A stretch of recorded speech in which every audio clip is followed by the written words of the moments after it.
नाज़रीन गिरामी, अस्सलामु अलैकुम रहमतुल्लाहि व बरकातुहू। सीधी बात के ताज़ा तरीन प्राइम टाइम में आप लोगों का इस्तकबाल है। नाज़रीन गिरामी, मैं अंसार अजीज़ नदवी इस वक्त एक खुसूसी मौजू पर आप लोगों से बात करने जा रहा हूँ।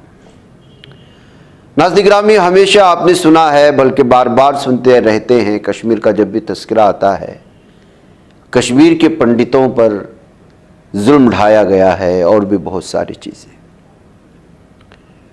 और इसको लेकर के अलग अलग तरह की झूठे मनगढ़ंत खबरें न जाने क्या क्या सब लोगों के सामने सुनाने की कोशिशें होती हैं।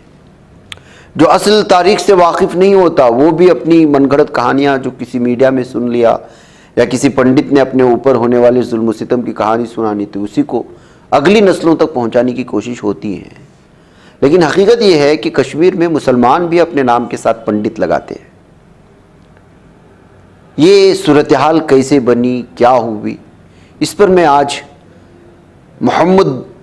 मोहम्मदुद्दीन फ़ौक़ की अपनी मशहूर किताब हिस्ट्री ऑफ कश्मीर नेशन के हवाले से कुछ तफसीलात रखने की कोशिश करूँगा, जो मुख्तलिफ़ अखबारात में भी उनके हवाले से वो शाये हुई थी। इस पर तबसरा हुआ था, खुलासा पेश करने की कोशिशें हुई थी। तफसीलात में जाऊँगा मैं, उससे पहले आप लोगों से जो दरख्वास्त हो सकती है उस पर ज़रूर आप लोग अमल करें, आपकी जिम्मेदारी। नाज़रीन गिरामी, जम्मू कश्मीर तारीख़ के आईने में तारीख़ के मुताबिक इस्लाम की आमद से कबल कश्मीर की असल आबादी बुनियादी तौर पर हिंदू थी। एक ज़माने में कश्मीर में बुद्ध मत का भी काफ़ी असर था, तो ये अक्सरियती आबादी मुसलमान आखिर कैसे हुई?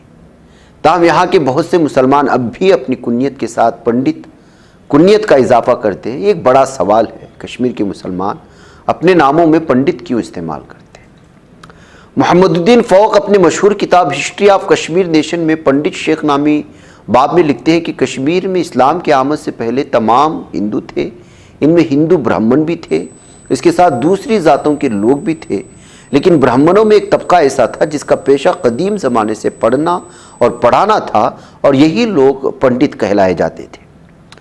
कितने सौ साल पहले कश्मीर की असल आबादी सिर्फ हिंदुओं की थी, फिर वो मुसलमान हो गई। ये जो है इसके सिलसिले में भी तफसीलात हासिल करनी पड़ी। किताब में लिखा गया है कि इस्लाम कबूल करने के बाद इस फ़िरक़े ने पंडित का खिताब फ़ख्र से बरकरार रखा जो मुसलमान हो गई। इसीलिए ये फ़िरक़ा मुसलमान होने के बावजूद अब तक पंडित कहलाता रहा है। इसीलिए मुसलमानों के पंडित फ़िरक़े को शेख भी कहा जाता है। एहतराम के लिहाज से उन्हें ख्वाजा भी कहा जाता है। मुसलमान पंडितों की ज़्यादातर आबादी देही इलाकों में पाए जाने की तफसीलात हासिल होती हैं। कश्मीर में मुस्लिम पंडितों की तादाद 50,000 के करीब बताई जाती है। वो मुसलमान हैं जिन्होंने इस्लाम कबूल किया था। मुसलमान पंडित कश्मीर के रहने वाले, ये बैरूनी नहीं है, यानी जो बैरून बाहर से आए। किताब कहती है कि असल कश्मीरी सिर्फ ये पंडित है, कश्मीर के कई मुसलमान कबाइल भी ऐसे ही है जिसमें बट, भट्ट, लोन और गिनाई लिखने वाले भी कभी हिंदू पंडित कहलाते थे। इस तरह की खबरें आती हैं। इसके पीछे भी एक कहानी है। ये वो लोग हैं जिन्होंने बहुत पहले मजहब तब्दील किया और हिंदू मजहब से मुसलमान हुए।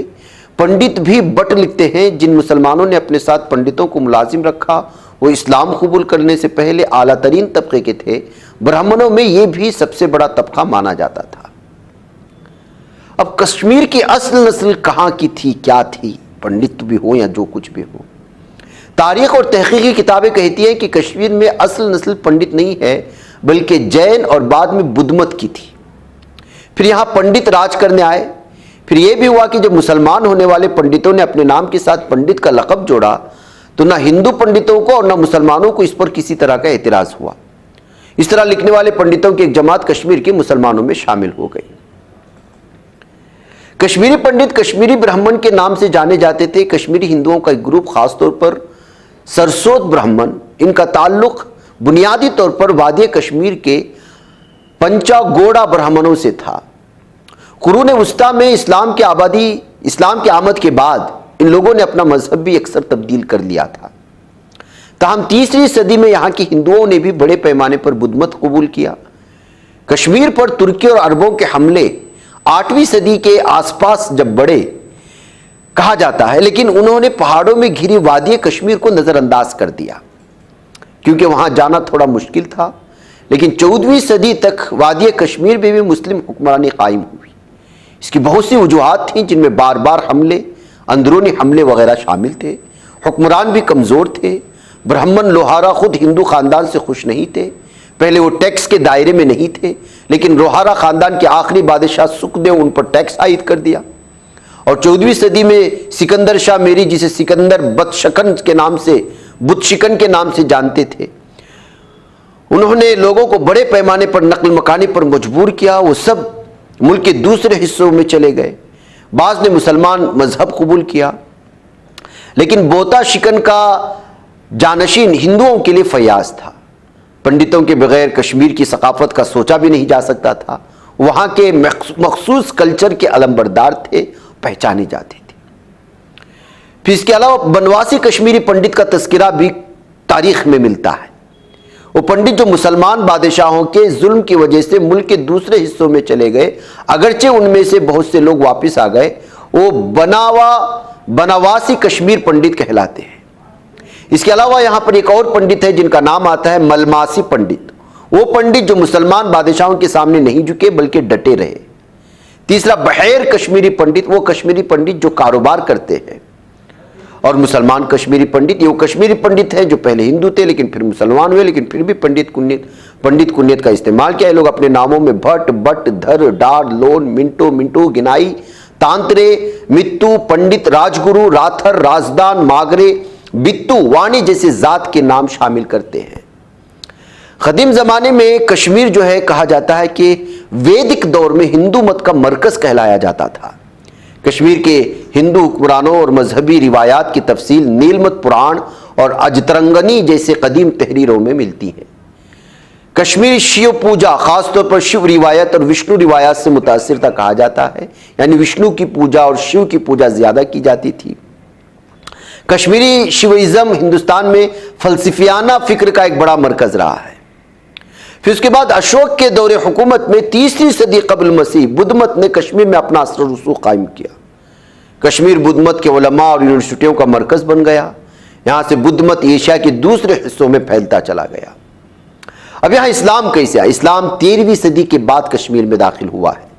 सईदों और सूफी बुजुर्गों, ख़ासतौर पर मीर सैयद अली हमदानी रहमतुल्लाह अलैह जैसी शख्सियात ने इस्लाम की तबलीग में यहाँ पर बहुत बड़ा किरदार अदा किया।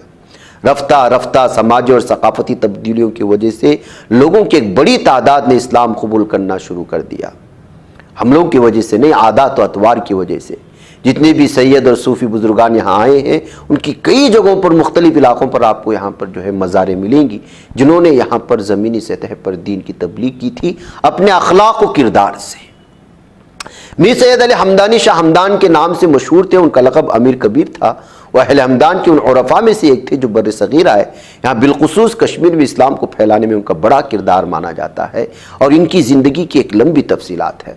कभी मौका मिलेगा तो इंशाअल्लाह ताला ईमान कैसे यहाँ पर आया, इस्लाम कैसे दाखिल हुआ, मीर सैयद अली हमदानी के बारे में भी इंशाअल्लाह आप लोगों के सामने तफसीलात रखने की कोशिश करेंगे।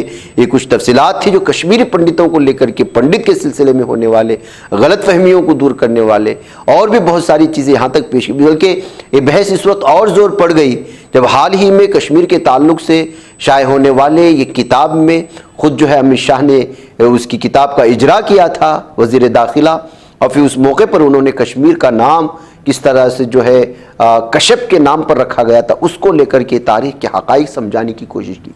उसके बाद भी इस पर जो है अलग अलग तरह के तबसरे हुए और कश्मीर की जो है तारीख़ जानने की तरफ लोग जो है बढ़ने लगे। ऐसे में कुछ तफसीलात थी जो मैंने आपके सामने रखा।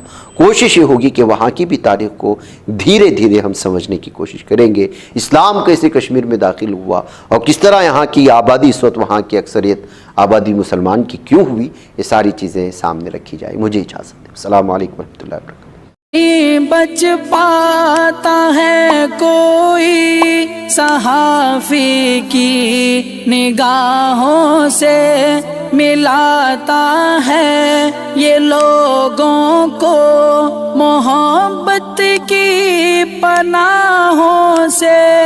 करम और दर्दमंदी का है एक संसार सीधी बात। अज़ीमत जुर्अतो हिम्मत का है इज़हार सीधी बात। अजीमत जुर्अतो हिम्मत का है इजहार, सीधी बात। ये चैनल हक निगर बन कर कुचल देता है फितनों को।